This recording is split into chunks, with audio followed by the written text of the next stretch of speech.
As part of Nipendo's request for X functionality, we're going to talk about the spot bid functionality, and specifically we're going to look at the use case around a request for quote and a special dedicated interface for doing that, so we can show you that.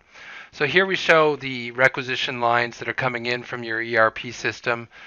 Those can be easily put into the Nipendo system through integration and brought in as a requisition, but without a supplier decided, because we don't know which supplier. We want to ask many suppliers what their pricing and availability is.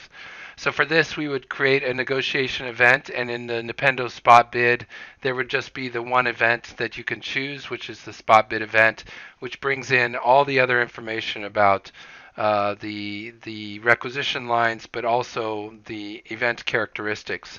What you can see here on the event itself, on the header, there's certain dates that you might need to put in terms of when you want to get the response back, for example. But then you'd also be able to move on and look at different participants down on the lower side of the screen there. These are the stakeholders internally who would be participating in either preparing the RFP or RFQ or looking at the results of the RFQ. In addition, you would want to bring in the suppliers. Now, the understanding is that certain suppliers would be already approved for this, so they would come in automatically, no need to put them in. But if you wanted to cast the net wider and ask for a couple more suppliers, you could do that as well. In this case, we've got 4, which are in a good status to be part of the participants in this RFQ.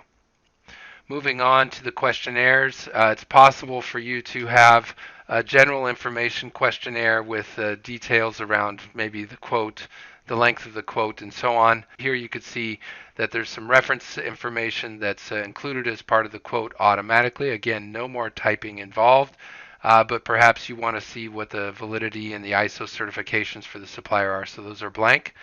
In addition, each line item that's been brought in from the requisition has its information from the requisition as well as from your parts master. So in this case, we're talking about hospital beds, and you want to have the supplier quote, the manufacturer, and so on. That applies across all the different lines. And then lastly, you can put in documents as well. Those would be automatic. In addition, historical pricing can come in here as well so that you have that for comparison purposes. No need to show the historical pricing to the supplier, but you can certainly put that in for reference to see how much the new inbound supplier quotes are against what you've paid in the past. And so you can see that that's entered there. It could be entered by hand, or you could have that as part of the integration as well.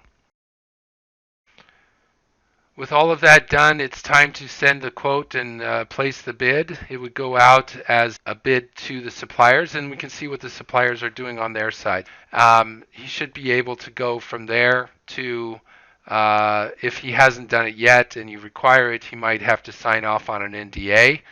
So it comes up there. You can have him sign that, and we can keep track of his IP address when he signed, or you could do it offline. And then break into the parts themselves and quote those parts.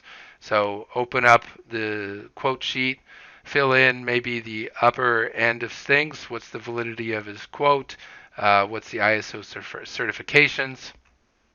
And then enter the pricing and whatnot that you've asked for each one of the lines in there. So this is line 1 and the pricing that they're putting in for that line, and then obviously fast forward through all the other lines that need to be done as well.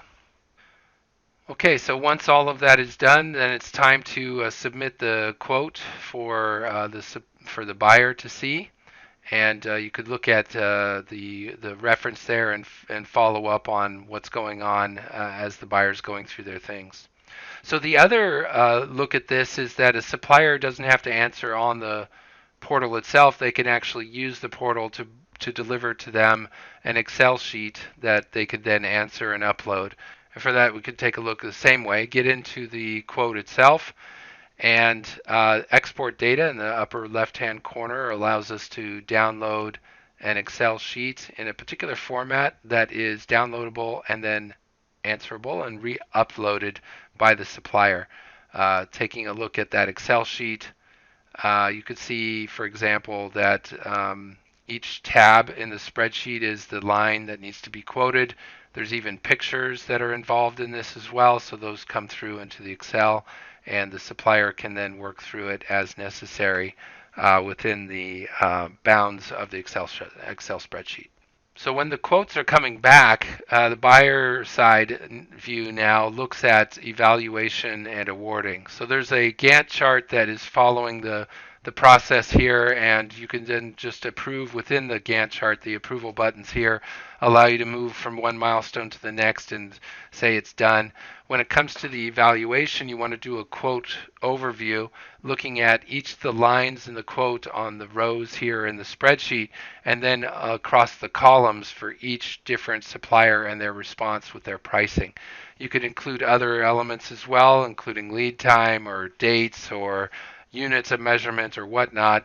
And you can use a scenario builder to actually award based on particular criteria. So for example, give me the lowest cost supplier per line and highlight those in blue, and that will be the effect of my award. Or you can make some changes around that as necessary to kind of create the award scenarios that you prefer and save those scenarios for later review with all the stakeholders. For example, you could click here to say, okay, I'm going to just focus on two suppliers to win here, and make it a lot easier. You could click the award button on top of each column to set that as your standard, and use that for placing the requisition into an order for the two suppliers that you're awarding to. So the final part of the process is to approve the awards. That might be a 2 or 3 step process. You might have other stakeholders that need to also approve it. In this case, we're going with the simple one person award, and that's the end of the process.